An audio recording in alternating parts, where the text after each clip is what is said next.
Bienvenidos amigos, estamos aquí con el pastor Juan Campos de Colombia. Bienvenido, pastor. Gracias, Brenton. Un placer saludarte. Igualmente. Bueno, los que han estado viendo el canal por mucho tiempo sabrán que hemos estado compartiendo algunos sermones de usted últimamente. Entonces, quise hacer esa entrevista con usted para que las personas puedan enterarse de quién es usted y un poco de sus experiencias también, saber un poco más a fondo quién es Pastor Juan Campos. Así que nos puede decir, por favor, en 2 minutos, ¿quién es Pastor Campos? Bueno, siempre digo que cuando me lanzan esa pregunta, para mí es un poquito difícil por una razón simple. Jesús dijo, el que habla de sí mismo su propia gloria busca. Pero por supuesto, aquí no estamos buscando ninguna gloria. Es una información que en muchos casos es importante o necesaria en el mundo de hoy. Como saben, mi nombre es Juan Campos, colombiano, como tú dijiste ya, Brenton. Estoy aquí o soy oriundo de una región donde es más evidente el poder del evangelio en la transformación de la gente, porque es una región sumamente belicosa, de la cual yo soy oriundo. Bueno, el evangelio se encarga de los diferentes aspectos. Por supuesto que estoy casado. Mi esposa, tenemos 3 hijos actualmente, tuvimos 4, la hija mayor feneció, murió hace 11 años. Y un servidor tuvo toda su formación de información académica, así lo llamo, porque la educación es un asunto sobre todo de los padres y el hogar. Entonces, me gusta diferenciar entre educación, que es principios y valores, con formación académica. La formación académica la tuve todo el tiempo, tanto en primaria, secundaria, y 4 años de una licenciatura que hicimos a nivel de teología en ese momento en lo que ahora es la Universidad Adventista de Colombia. Entonces, eso es lo que es el background, digamos, de un servidor. Al salir, trabajamos varios años con la organización como pastor de distrito y luego el Señor nos llamó a seguir en el pastorado en una de las modalidades que Él tiene dentro de su causa. Entonces, eso es lo que podría decirles para empezar. Muy bien. ¿Y cómo es que usted recibió el llamado para ser pastor? ¿En qué momento usted se dio cuenta que tenía ese llamado en su vida? Muy bien, muy buena pregunta, Brenton. Y yo no tengo una experiencia como la de Martín Lutero, quien en una tormenta, cuando un rayo casi que lo acaba, casi que lo termina con su vida, él sintió que la providencia lo salvó y que debía dedicarse por completo a un servicio.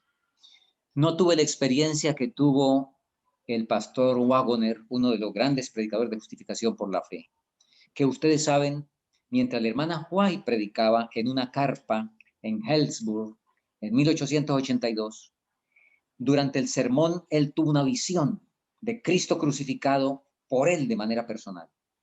Y a partir de ese momento, pues eso fue un antes y un después en la vida de estos personajes.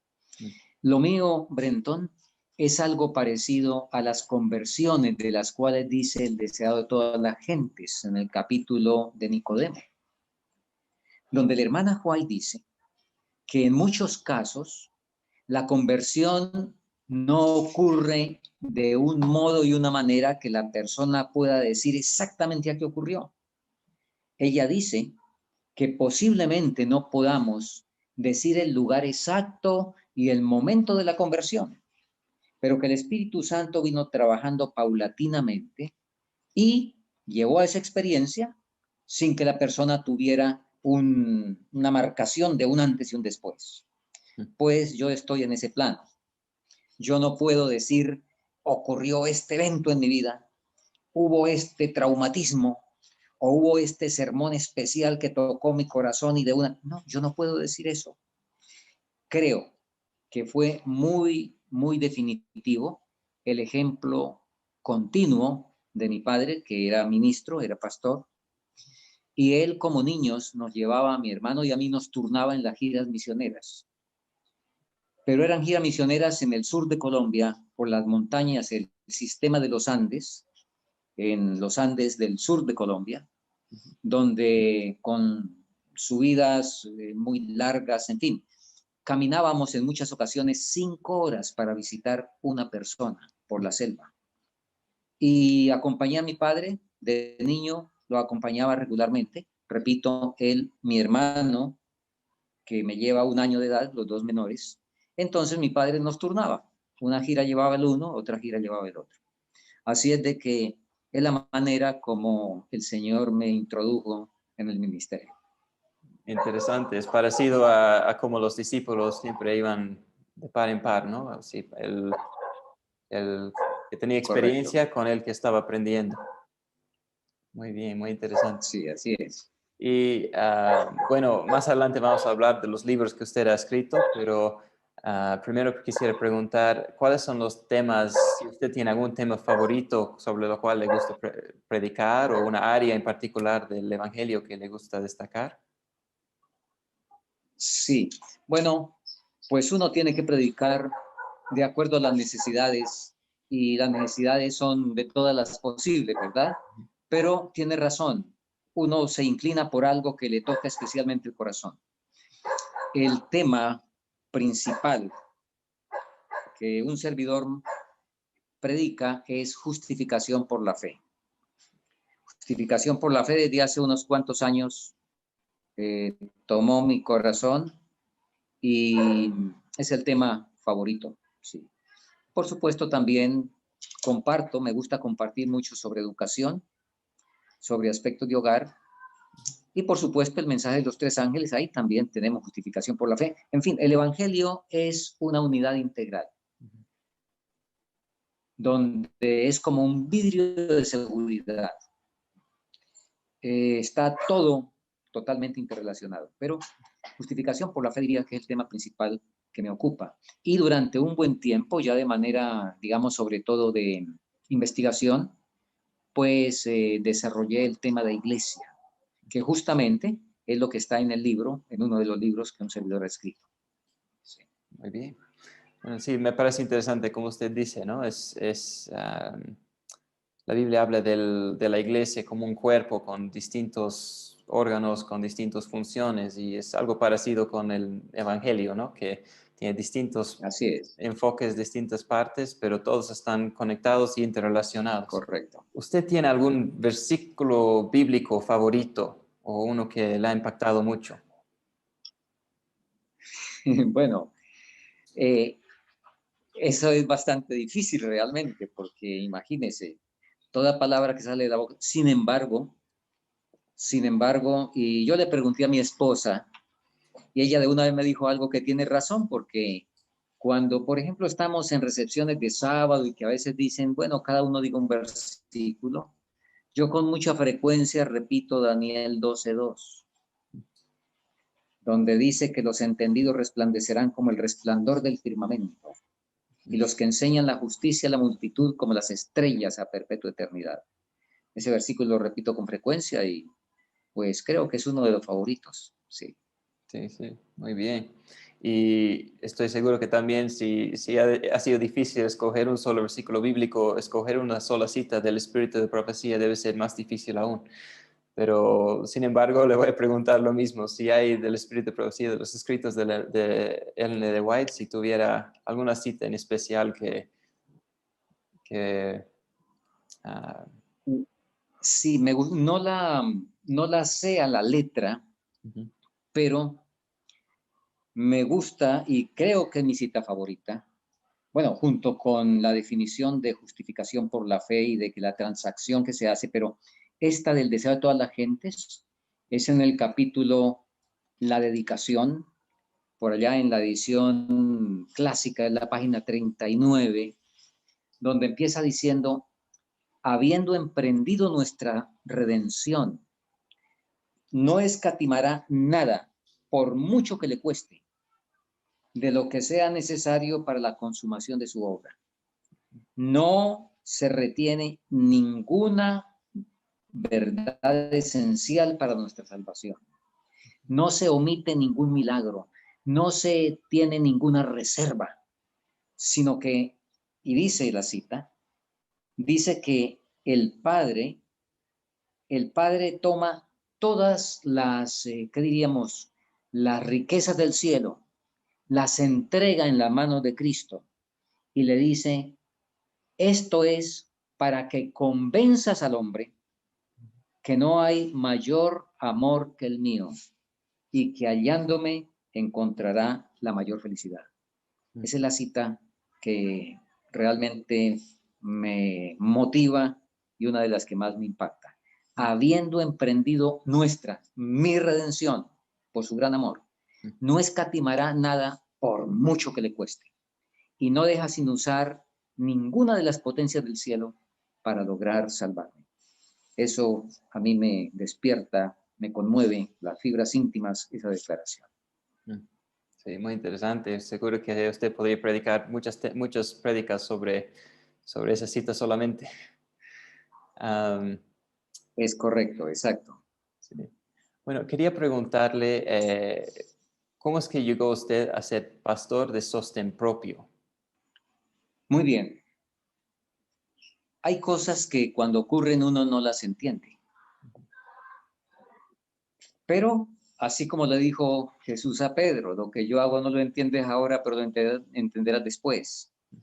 Hoy, después de 37, 38 años, entiendo muy bien esa providencia del Señor. Y lo que quiero decir es que sencillamente considero fue una obra del Señor.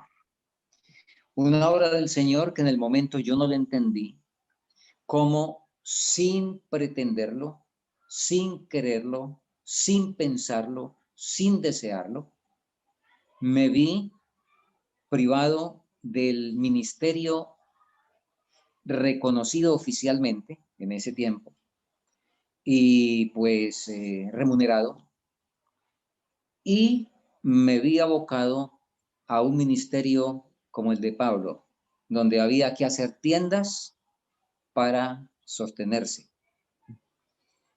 Repito, en el momento no lo entendía. Hoy lo entiendo y agradezco mucho al Señor. He tenido la oportunidad de desarrollar diversos ministerios, tanto a nivel denominacional, del cual tengo muy gratos recuerdos, y también a nivel, como usted me pregunta, de sostén propio. Y creo que en su gran bondad el Señor me condujo porque yo necesitaba una experiencia de fe que posiblemente dentro del ministerio organizado no la hubiera tenido. Entonces, sencillamente, aquí el Señor es el que ha dirigido las cosas dentro de su gran amor, su providencia y su deseo de salvarnos. Realmente todas las cosas son para el bien, ¿no? Para los que siguen al Señor, para los que aman al Señor. ¿Y cuánto tiempo estuvo usted trabajando en el ministerio con la iglesia organizada? Formalmente, Sí, sí. formalmente, sí. Realmente fue corto, fueron 4 años, solamente 4 años. A los 4 años ya se dieron situaciones propias del conflicto, sencillamente entre el bien y el mal. Y el conflicto que ha ocurrido dentro de la iglesia a nivel de la historia, desde Caín y Abel. Es que en la iglesia, a nivel de iglesia, desde Caín y Abel, ahí está. Y cuando uno, de hecho, en mi libro En el barco, eso es lo que explicamos de manera detallada desde Caín y Abel, el conflicto que ha habido interno. Y cómo entonces, si uno no está de todo corazón buscando al Señor, ese conflicto va a perjudicar su carácter. Pero si estamos centrados en el Señor, el conflicto refinará el carácter en vez de contaminarlo. Muy bien. Y bueno, entonces, como hemos dicho, usted ya está trabajando en la obra de sostén propio. ¿Cuánto tiempo lleva en la obra del sostén propio ahora? 43 menos 4 son 38 años. 38 años llevo en la obra de sostén propio. Ya. ¿Y a qué se dedica usted actualmente? ¿Cómo está todavía haciendo carpas? ¿Está todavía... ¿Cómo parecen A las ver, carpas? sí, ok. Las carpas duraron poco. Las capas, en el caso mío, y yo siempre digo, en la bondad del Señor fui más afortunado que Pablo. ¿Por qué razón? Porque Pablo se dedicó a hacer carpas para conseguir su sustento mientras predicaba el Evangelio, y yo me dediqué a hacer pan. Y el pan es de más beneficio que las carpas.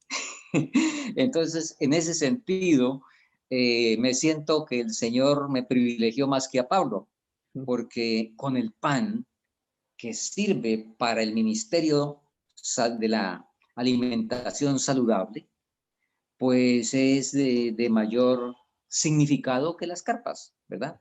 Sin embargo, al igual que Pablo, eso fue asuntos temporales, porque el Señor me fue sacando, general, yo arranqué sobre todo cuando hacía carpas. Recordemos, Pablo dice, trabajaba, de día predicaba y de noche trabajaba haciendo carpas y a veces trabajaba toda la noche. O sea, era un trabajo sacrificado, ¿sí? Con inclusive intemperancia, digámoslo de esa manera.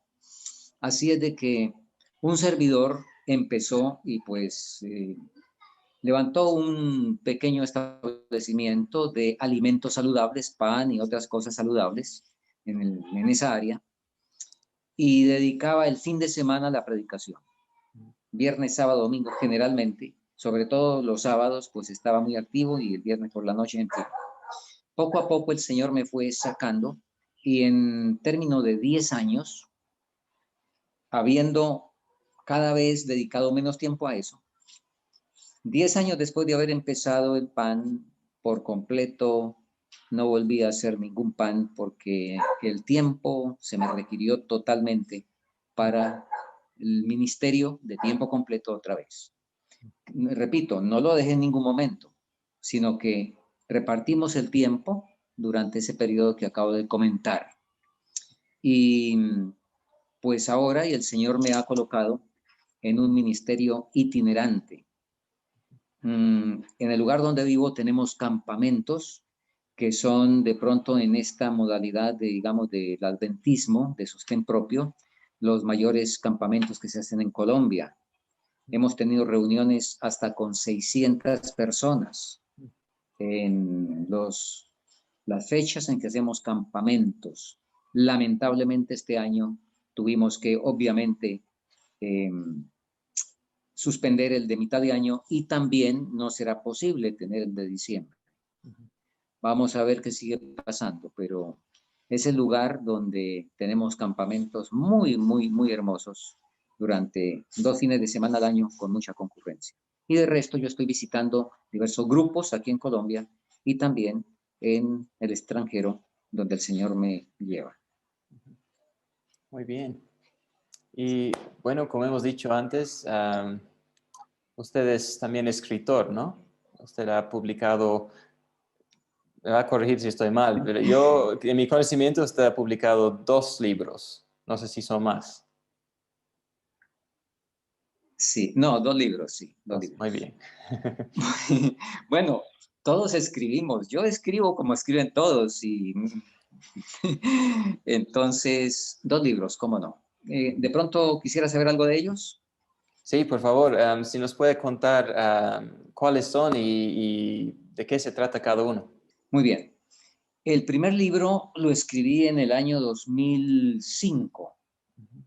Se tituló Atravesando la peor tormenta, solo un barco llegará al puerto. Lamento que no traje porque yo vivo en el campo, estoy aquí ahorita en la ciudad y pensé que tenía aquí un libro del barco y no los tengo para haberlo mostrado. Ahorita le muestro el otro. Ese libro del barco surgió por la necesidad, justamente dentro del conflicto entre el bien y el mal que hay a nivel interno, y dentro del conflicto de los malos entendidos sobre qué es iglesia. Resulta que aquí en Colombia hubo unas situaciones, repito, dentro del conflicto, que no son las mejores, pero lamentablemente así es en esta confrontación entre el bien y el mal. Hubo muchos malos entendidos, muchos hermanos fueron defraternizados simplemente por asistir a una reunión donde se predicaba la palabra, pero que no estaba autorizada humanamente. Y esos hermanos quedaban terriblemente golpeados, confundidos, tristes, desorientados, porque traían el concepto de que lo que ates en la tierra se ate en el cielo, lo cual es cierto cuando se hace como el Señor dice, pero que cuando no se hace como el Señor dice, quienes hagan eso incurren en blasfemia. Quienes pretendan hacer eso y de que Dios allá en el cielo autoriza o refrenda, aprueba lo que yo hago aquí en la tierra cuando no es dentro de la palabra, pues esa es una presunción sumamente delicada. Entonces, yo vi la necesidad porque en algún campamento donde llegaron más de 150 personas de la iglesia, eran ancianos y demás, y que los borraron por el solo hecho de ir a un campamento de fin de semana, y quedaron todos desorientados. Entonces yo dije, bueno, ¿y a qué horas instruyo toda esta gente si estaban todos regados aquí en casi en la mitad del país? Voy a escribir algo. Y empecé a escribir lo que es el concepto bíblico de iglesia, no desconociendo la organización de la iglesia, para nada, pero mostrando las bases bíblicas para realmente uno ser. Así es de que empecé a escribí primero un artículo de 6 páginas. Cuando lo miré dije, no, esto está muy corto, esto toca agregarle porque aquí faltan elementos fundamentales. Le agregué, subió a 20 páginas, dije, no, todavía está muy corto. En resumen, terminé con 300 y tantas páginas. Entonces se terminó con el libro que, por la misericordia del Señor, yo pensé siempre en ese libro aquí para Colombia, es más, para la región aquí del norte del país de Colombia. Jamás pensé que se iba a extender, pero de pronto vino una hermana de Bolivia, había una situación en Bolivia, por ahí, por alguna conexión, supo del libro, llevó un libro a Bolivia inicialmente, allá lo reprodujeron para que los hermanos lo pudieran ver, etcétera. En fin, en resumen, el libro se salió de Colombia y voló por allá a diferentes lugares, especialmente a Sudamérica. Ese libro trata de todo el aspecto de iglesia, diferenciando lo que es iglesia y lo que es organización como estructura. Iglesia desde el punto de vista bíblico, iglesia en el orden divino, iglesia aquí en el orden en esta tierra. Entonces, analizando todos los asuntos desde el punto de vista horizontal, que es aquí nuestra convivencia y nuestra realidad en la tierra, y la situación vertical. Entonces, en torno a eso es que el libro se explaya y toca, por supuesto, los aspectos fundamentales y todas las cosas que en la iglesia se hacen. Por ejemplo, obviamente se toca la cuestión del diezmo y si el Señor autoriza, ¿cuál es el concepto bíblico de Elena de White de tesorería del Señor? Porque a veces pensamos que la tesorería es simplemente un sitio geográfico autorizado y resulta que la tesorería del Señor es el uso correcto que Dios ha dicho en su palabra. Donde se hace el uso correcto, ahí hay tesorería del Señor. En fin, también esto de atar y desatar, cuándo es que funciona, cuándo es que no funciona. El asunto de la unidad por la cual tanto el Señor insiste y que Jesús tuvo en su última oración, etc.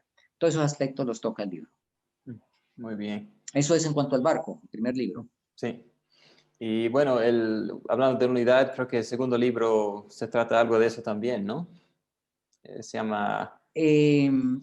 Sí, No no directamente. exhaustivamente, no es el todo. A ver, yo no sé si alcanzan a ver, enfocamos aquí. Este es el segundo libro. El segundo libro titula Reavivamiento. Huésped que visitó y se fue. A ver si alcanzan a ver y explico. Aquí están Jones y Waggoner, porque el llamado al reavivamiento se hizo por primera vez en la década de 1880 justamente, y la primera gran oportunidad de reavivamiento fue en 1888 en Minneapolis. Después de eso, aquí están los presidentes de Asociación General en las fechas en que a nivel de Asociación General se hizo un llamado especial para el reavivamiento y la reforma. Así es de que ha sido un discurso a través de nuestra historia adventista. Entonces, ¿por qué titula Reavivamiento? Huésped que visitó y se fue. Porque en esta fecha, nosotros sabemos, y la hermana White usa una figura. El ángel de Apocalipsis 18 se vino a la tierra y los hombres lo hicieron devolver. Luego, en 1901, en lo que pudo haber sido y no fue, esa visión que está en Testimonios tomo 8, ahí hubo otra tentativa del cielo y que de toda manera fue de alguna manera interpretada bajo la presidencia en 1901 en ese famoso congreso. Luego, en 1922, bajo el pastor Spicer, se hizo otro llamado por parte de la Asociación General. Ahora, generalmente todos los años se habla de eso así de manera fugaz, pero estas son las ocasiones en que se ha hecho de eso el tema central del Concilio Otoñal. Por eso es que hablamos de estas fechas. Y luego, en 1973 y 74, en esos concilios otoñales, siendo presidente el pastor Roberto Pearson, ahí, a mi juicio, han sido los llamados más contundentes que se han hecho. Sin embargo, todos estos llamados han quedado en la historia. Por eso es que el libro titula Reavivamiento, huésped que visitó y se fue. Se fue porque lo despachamos, porque no le dijimos quédese. Y como este libro fue escrito en el 2012, cuando un servidor tuvo la oportunidad de ir a los Estados Unidos y estar en el Concilio Otoñal de Asociación General, donde el pastor Ted Wilson tan pronto subió a la presidencia, lo primero que empezó fue un fuerte llamado al reavivamiento.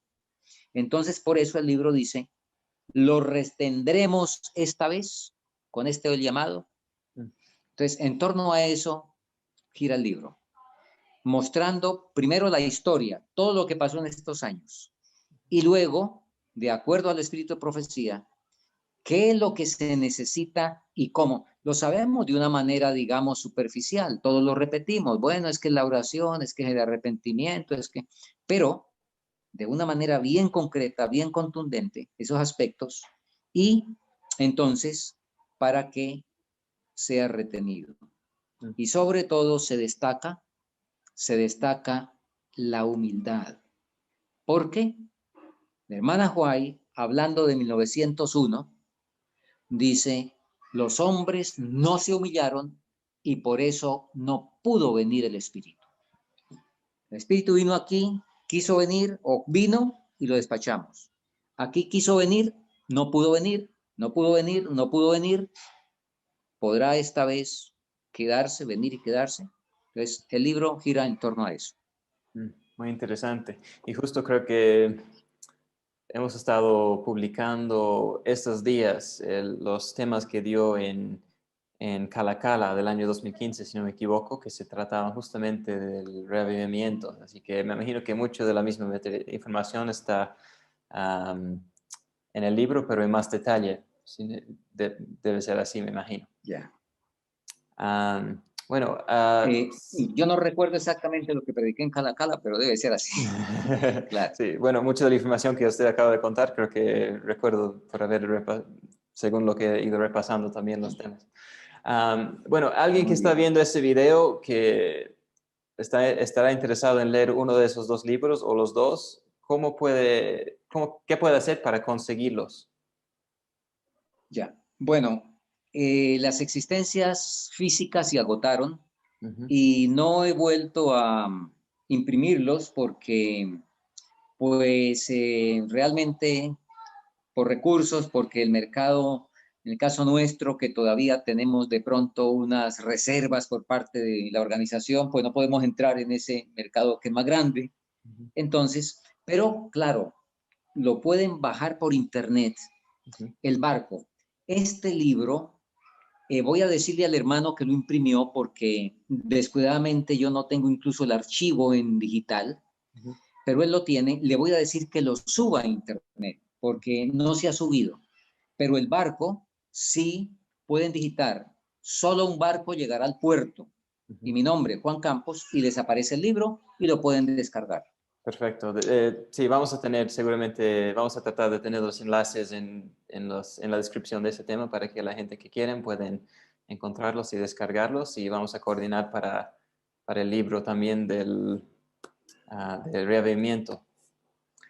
Muy bien, entonces, correcto. sí, a ver, cambiando de caja un poquito, ¿qué opina usted de los eventos mundiales de este año? Hemos estado 2020, un año muy interesante a nivel de todo el mundo. Hemos visto cosas que, bueno, no sé si jamás se ha visto antes o si estamos en territorio completamente nuevo.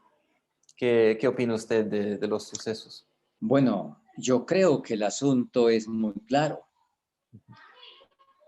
El avance tan vertiginoso que ha tenido el nuevo orden mundial en este año con esas situaciones. De hecho, como nunca antes, la gente en el mundo, por los diversos medios de comunicación, por todas las redes sociales, por todas partes se habló de nuevo orden mundial.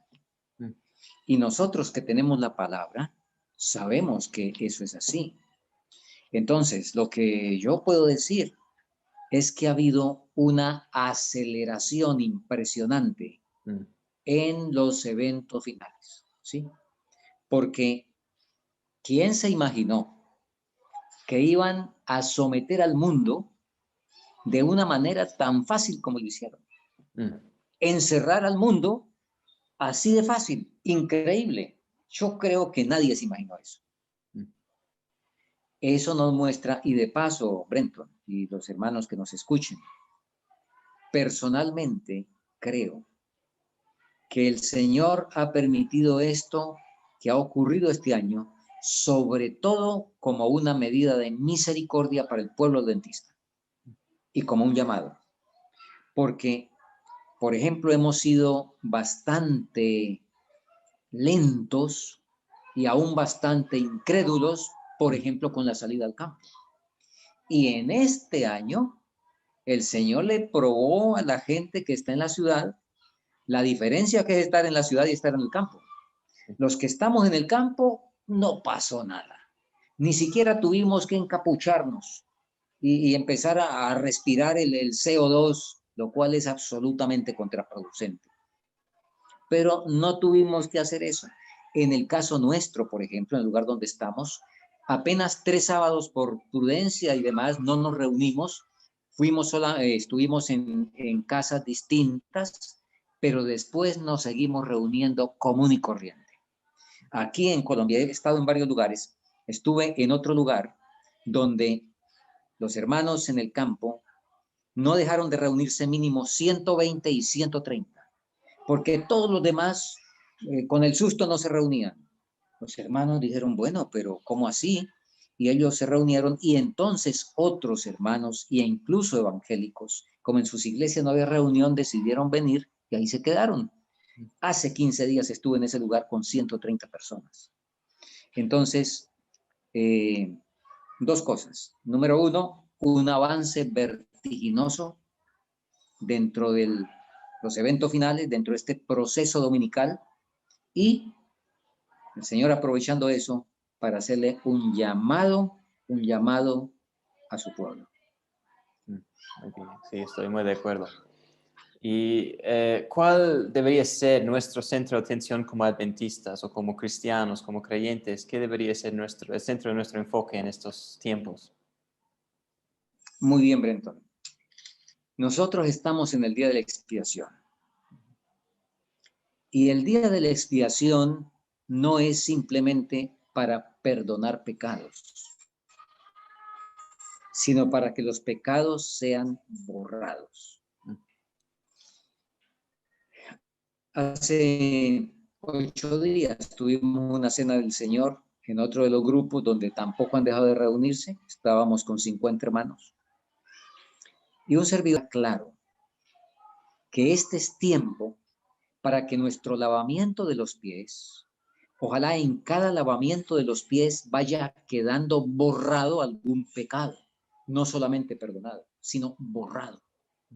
Así, y recordemos la experiencia de santificación de Jacob. Jacob se arrepintió en Betel. Pasaron 20 años en los cuales él estuvo con Labán. En esos 20 años él cayó de vez en cuando en el mismo problema del engaño frente a la presión de su tío tan tramposo. Y esa presión lo hizo resbalar. Pero cuando llegó a Jaboc, se le cambió de nombre. Y según Apocalipsis, dice, al que venciere le daré una piedrecita blanca y en la piedrecita un nombre nuevo. Jacob en Jaboc ya había vencido y por eso se le cambió el nombre.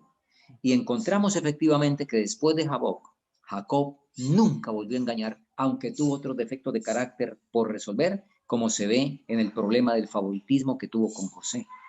Pero ese pecado quedó no solamente perdonado, sino en Jaboc quedó borrado y quedó resuelto. Entonces nosotros estamos en el día de la expiación. Lo nuestro es resolver el problema del pecado.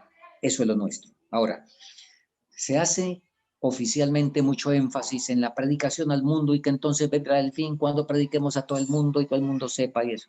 Sí, eso es cierto, pero ese es un subproducto. Porque dentro de la lucha por la victoria sobre el pecado y por reflejar un carácter como el de Cristo, dentro de eso está metida la obra misionera. No se puede perfeccionar el carácter si no se echa uno en el surco de la necesidad humana y si no va a buscar las almas. Entonces, la búsqueda de las almas está contenida dentro de la perfección del carácter.